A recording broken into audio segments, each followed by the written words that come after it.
Hey people, back again with another shoe review. I saw a post online way back about a promotion from an Anta outlet store somewhere. It had the PG7 II, the PG7 Plus, and this one, the Anta PG7 Ultra. In Shopee it says G21 4, PG7 Ultra. It also says here on the phone. The PG7 Plus is named Atron 6 somehow on Shopee. The PG7 Plus was sold out when I bought this. Hopefully we can get our hands on the Atron 6 or the PG7 Plus. The product image shows the Ultra as comfort cushioning while the Plus as stable cushioning.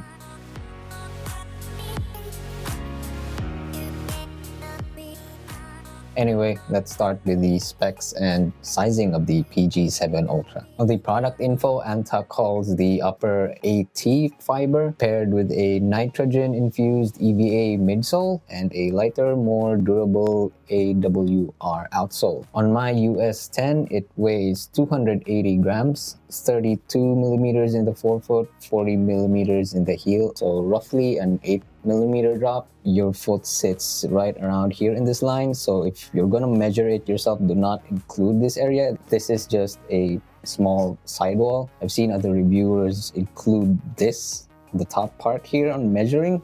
You take your finger here and it's right around here. I don't see any product images that has the official stack height, so that's just my rough estimation. What it shows on the product images is it has a 2E wide last, and Anta lists the weight as 253 grams in a US 9. The product images even suggest it's tuned for paces from 4 minutes 30 seconds to 7 minutes per kilometer.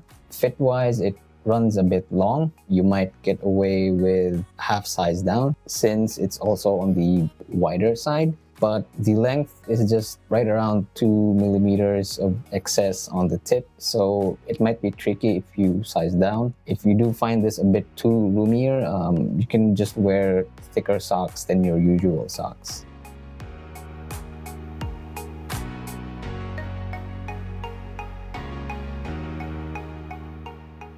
Heading over to the comfort and fit, I actually praised the upper of the Travel PG7, even though I didn't enjoy that shoe quite that much. The PG7 Ultra keeps that same upper quality, but pairs it with a midsole that I actually like. The tongue and the heel color have just enough plushness without being bulky.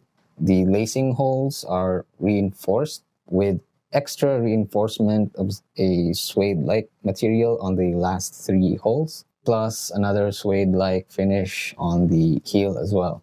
No pull tab here, which I count as a positive. It's less bulk and less weight, but for those of you who do like those pull tabs, you don't get it here. Honestly, if they had dropped the suede accents here in the lace holes, in the tongue, and on the heel, maybe they could have also dropped slightly more weight, but it's just minor. It's really just okay even if it's here. The upper feels more premium than most budget shoes. It's very comfy, soft, not too hot, though it's also not the most breathable either. The premiumness sort of makes sense because it is at the higher end of the budget range. I paid around 3,700 pesos or $65 for this one. Now the fit is easy. Getting in and out is plug and play, just like the Win 3 TR. Securing the laces isn't finicky. You don't have to refigure the lacing every run. It's not like the Weighing 5 or my other shoes where I spend more time securing the lockdown. I don't need to here after I already set it up on the first run. Pretty easy and you're out the door running. On foot, it feels like the shoe cups your foot well, like I said earlier, with that extra sidewall height. The wide base makes you feel grounded through the midfoot and the forefoot. My midfoot isn't quite on the narrow side, but I can get away with shoes that have a narrow and higher arch midfoot. Higher arches doesn't seem to cause me any issues. With this one, the arch does seem to be a bit higher, but because it is pretty wide in the midfoot, I don't really feel the arch. I never felt it when running or when standing. It was just a wide, flat base for me.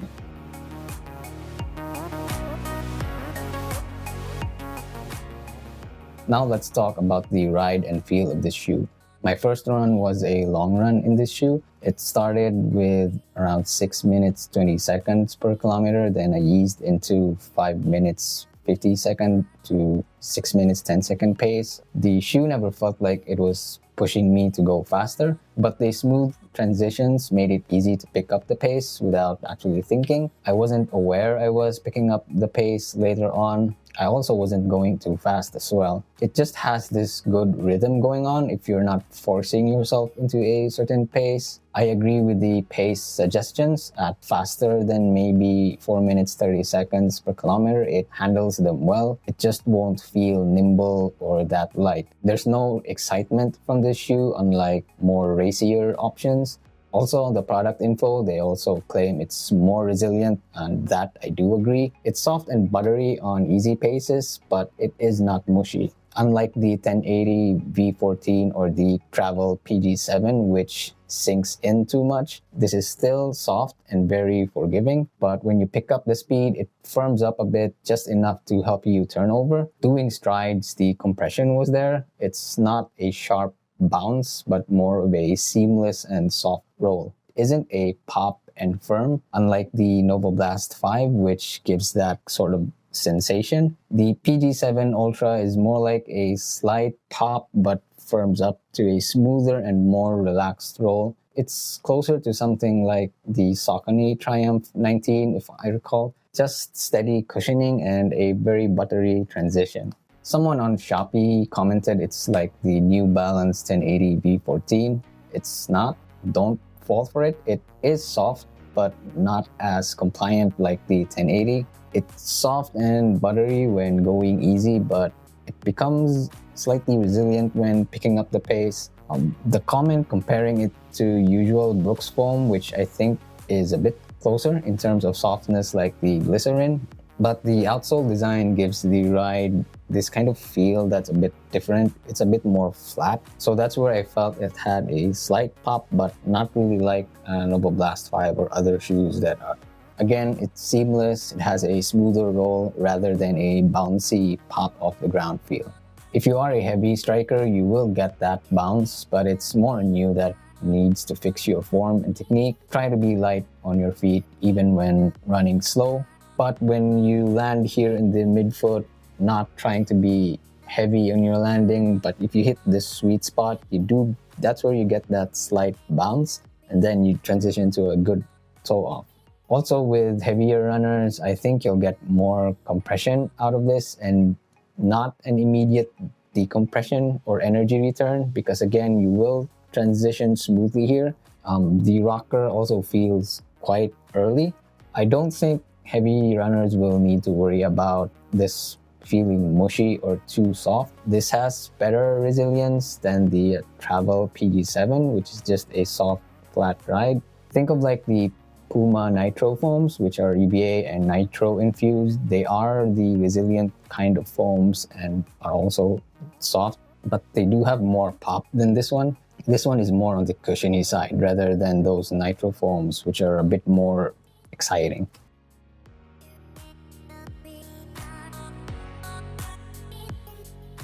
By the way, at the end of that first run, which was a long run, my feet did feel protected and was still quite comfortable after the run. The stack height isn't crazy high by today's standards, but it does its job. My legs felt fresher, and walking in them, going back home, just felt good. So I guess that should say something. Next, we'll talk about the durability. It's still too early, so I can't give you much info about that, but how the outsole looks so far, it looks solid. It's thick enough, but not too thick, unlike the PG7, which makes this lighter, and I think the compound here is a bit different this time. It's not the same grip. When this was brand new, it was quite very slippery on wet roads. After a few more runs, the road basically sandpapered the outsole and gave it some grip. Still, it's not tacky or grippy, and it's not that confidence inspiring when you're running on wet surfaces. I do think it is durable though, and yes, it is lighter. I don't feel like this is quite bottom heavy. Up next, let's talk about the value.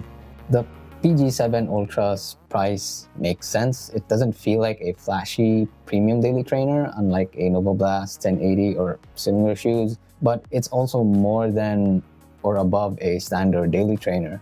It sits in that middle ground of having a premium upper, smooth, stable ride, durable enough to last, but it wins over pricier basic daily trainers like the Pegasus or Hoka Cliftons or from other popular brands. I'd put this just below the true premium daily trainers, but this is a step above the typical or basic daily trainer category. I think this sits similar to where the Nike Vomero 18 would sit, but not the 18 plus. It's solid, reliable, not trying to wow you with bounce or speed, and it's way cheaper. Against other Chinese brands, it feels close to the leaning Yueying 4 Pro, just with less energy return but a similar smooth turnover. But I think this is a bit more buttery than the 4 Pro. The Yueying 5 Non-Pro, which is cheaper, has a less premium upper and a tiny bit more bounce, but it's not the same kind of smoothness. The Peak Up 30 4.0 is less versatile compared to the Ultra. The Ultra just feels better at slow and fast paces.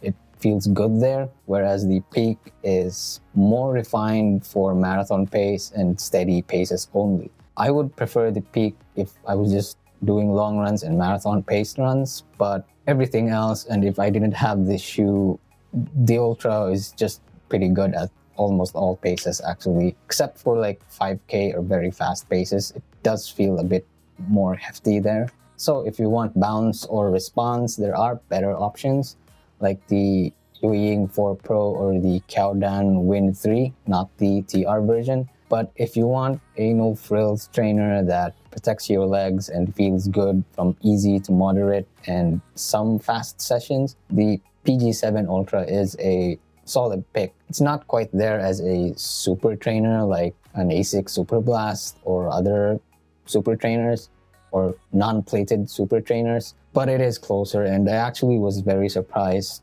going slightly faster than half marathon pace. 10K paces still felt good. It started to feel a bit heavier there, but I was still able to do it with ease. So pretty surprising shoe.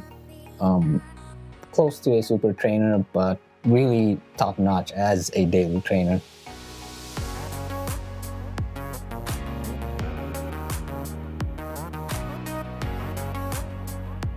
Anyway, to end this video, if you want the versatility but at a very cheap price, it's cushioned enough for long runs, not too clunky, and it can pick up the pace better than most cushioned trainers. The upper feels almost premium without the premium price tag. It's a shoe that doesn't go flat past 25 kilometers as well.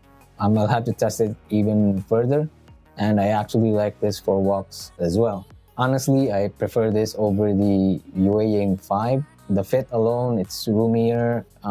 It's pretty secure even if I don't lock down the laces too much. The ride feels more versatile over the Yueying 5, and I'll have to keep testing this to know the difference between both. I will do a video comparing them. So anyway, that's it. Keep running, stay fit, and always be kind.